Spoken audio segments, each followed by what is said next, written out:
Explosive. There are new questions about the police investigation into the dating app death of a young woman, Lauren Smith Fields, in Bridgeport, Connecticut. Investigative reporter Sarah Wallace delves into that mystery.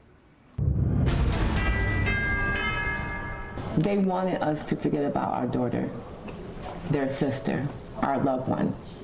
They thought they was gonna just throw her away like she was garbage. Amid this family's anguish are emotions of outrage and disgust at how the Bridgeport Police Department has investigated the mysterious death of 23-year-old Lauren Smith Fields. It was careless. It was no concern. There was no care for the family about how we felt, our grief, our pain, none of that. The I-Team obtained this police report of the response to a 911 call from Lauren's apartment on the morning of December 12th from a white male identified as Matthew LaFountain. The investigator notes he was trembling and visibly shaken. LaFountain said they met on the dating site Bumble, began drinking shots of tequila, and Lauren became ill. That later they played some games, ate some food, and started to watch a movie. He says he carried her to her bedroom and laid her in her bed. He then laid down next to her and fell asleep. He woke up again at approximately 0630 hours, and she was laying on her right side. Blood was coming out of her right nostril onto the bed, and she was not breathing. The whole day goes by. No police reach out to the family at all. Her close-knit family says they went to the apartment the next day after frantically calling and texting Lauren and were referred to a Detective Cronin. They didn't even contact us. They didn't let us know anything. It's like crazy. And I'm asking him what's going on. He said she met some guy on Bumble. And I'm asking him about the guy. He was like, oh, he sounds like a really nice guy. He sounds like a really good guy. And he was like, I'll call you back, and just hung up in my face. They say the detective promised to come by the apartment. never showed up. The family says the relationship with police devolved from there. No contact from December 13th until December 29th.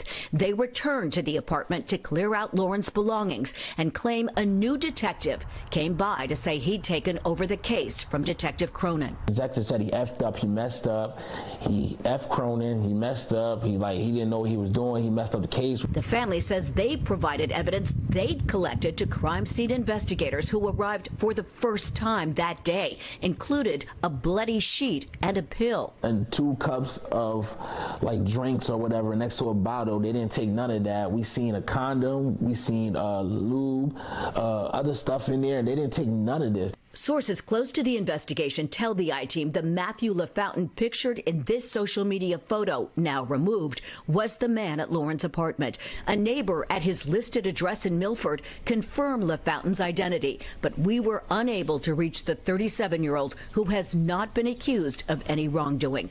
LaFountain's same image appeared under the name Matthew Thomas, now also taken down. Anyone that genuinely cared and they were there, the last person there, and they know that nothing bad happened, you would at least even reach out to the family yourself. Listen, I know I'm sorry for your loss of your daughter or your sister. The family's last contact with police was on January 4th at headquarters with their attorney. What I believe is that the police failed to collect and preserve that environment from the first day. The attorney has now filed a notice of claim to sue Bridgeport for negligence, claiming key evidence was not initially submitted to the state lab. I feel like because he's a white guy and she's a black girl, it's just almost like they just thrown it under the rug. That night she was silenced, so now we are her voice.